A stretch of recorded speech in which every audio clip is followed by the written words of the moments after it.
Kemenangan atas Moab dan Amon. 2 Tawarikh 20. Setelah itu Bani Moab dan Bani Amon datang berperang melawan Yosafat bersama-sama sepasukan orang Meunim. Datanglah orang memberitahukan Yosafat, suatu laskar yang besar datang dari seberang laut Asin, dari Edom, menyerang tuanku. Sekarang mereka di Hazezon Tamar, yakni Engedi. Yosafat menjadi takut, lalu mengambil keputusan untuk mencari YHWH. Ia menyerukan kepada seluruh Yehuda supaya berpuasa. Dan Yehuda berkumpul untuk meminta pertolongan daripada YHWH.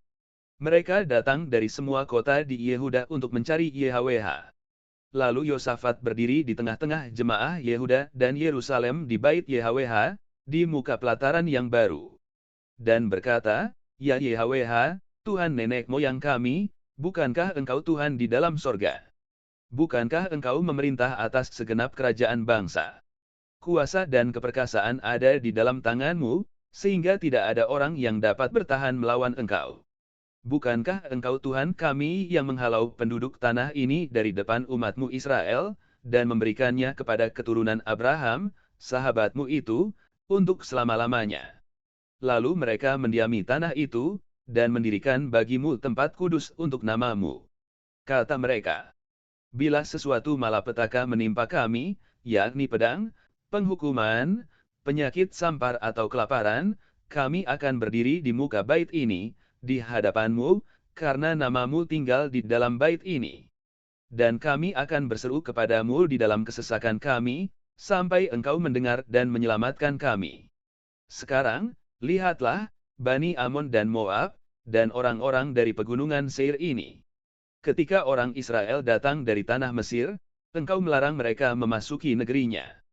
Oleh sebab itu mereka menjauhinya dan tidak memusnahkannya. Lihatlah, sebagai pembalasan mereka datang mengusir kami dari tanah milik yang telah Engkau wariskan kepada kami. Ya Tuhan kami, tidakkah Engkau akan menghukum mereka? Karena kami tidak mempunyai kekuatan untuk menghadapi laskar yang besar ini, yang datang menyerang kami. Kami tidak tahu apa yang harus kami lakukan, tetapi mata kami tertuju kepadamu. Sementara itu seluruh Yehuda berdiri di hadapan YHWH, juga segenap keluarga mereka dengan istri dan anak-anak mereka. Lalu Yahaziel putra Zaharia putra Benaya putra Matanya, seorang Lewi dari Bani Asaf, dihinggapi roh YHWH di tengah-tengah jemaah. Dan berseru, "Camkanlah, hai seluruh Yehuda dan penduduk Yerusalem dan tuanku Raja Yosafat, beginilah firman YHWH kepadamu, janganlah kamu takut dan terkejut karena laskar yang besar ini, sebab bukan kamu yang akan berperang melainkan Tuhan. Besok haruslah kamu turun menyerang mereka. Mereka akan mendaki pendakian Ziz, dan kamu akan mendapati mereka di ujung lembah, di muka padang gurun Yeruel. Dalam peperangan ini tidak usah kamu bertempur. Hai Yehuda dan Yerusalem, tinggallah berdiri di tempatmu, dan lihatlah bagaimana YHWH memberikan kemenangan kepadamu. Janganlah kamu takut dan terkejut. Majulah besok menghadapi mereka, YHWH akan menyertai kamu." Lalu berlututlah Yosafat dengan mukanya ke tanah.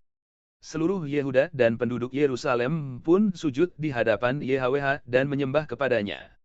Kemudian orang Lewi dari Bani Kehat dan Bani Korah bangkit berdiri untuk menyanyikan puji-pujian bagi YHWH, Tuhan Israel, dengan suara yang sangat nyaring. Keesokan harinya pagi-pagi mereka maju menuju padang gurun Tekoa. Ketika mereka hendak berangkat, berdirilah Yosafat, dan berkata, "Dengar, hai Yehuda dan penduduk Yerusalem. Percayalah kepada YHWH, Tuhanmu, dan kamu akan tetap teguh. Percayalah kepada nabi-nabinya, dan kamu akan berhasil." Setelah ia berunding dengan rakyat, ia mengangkat orang-orang yang akan menyanyi nyanyian untuk YHWH dan memuji YHWH dalam pakaian kudus yang semarak pada waktu mereka keluar di muka orang-orang bersenjata, sambil berkata, "Nyanyikanlah nyanyian syukur bagi YHWH, bahwasanya untuk selama-lamanya kasih setianya."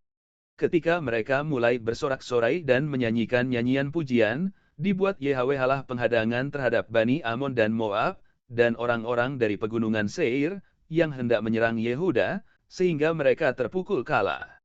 Lalu Bani Amon dan Moab berdiri menentang penduduk pegunungan Seir hendak menumpas dan memunahkan mereka.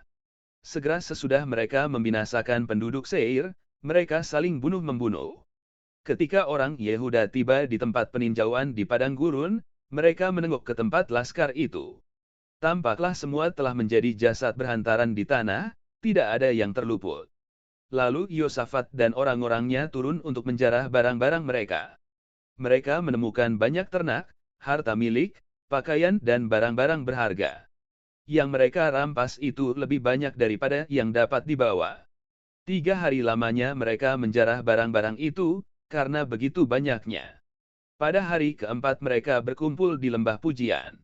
Di sanalah mereka memuji YHWH, dan itulah sebabnya orang menamakan tempat itu lembah pujian hingga sekarang.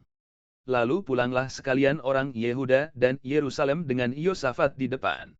Mereka kembali ke Yerusalem dengan sukacita, karena YHWH telah membuat mereka bersukacita karena kekalahan musuh mereka.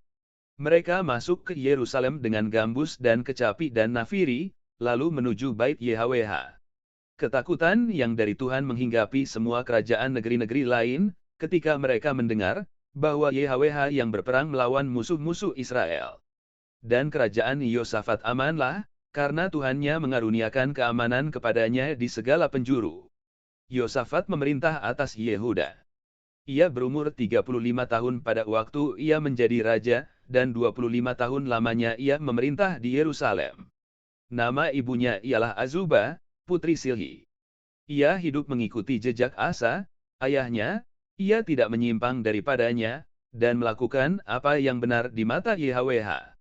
Hanya bukit-bukit pengorbanan tidak dijauhkan. Bangsa itu belum mengarahkan hatinya kepada Tuhan nenek moyang mereka.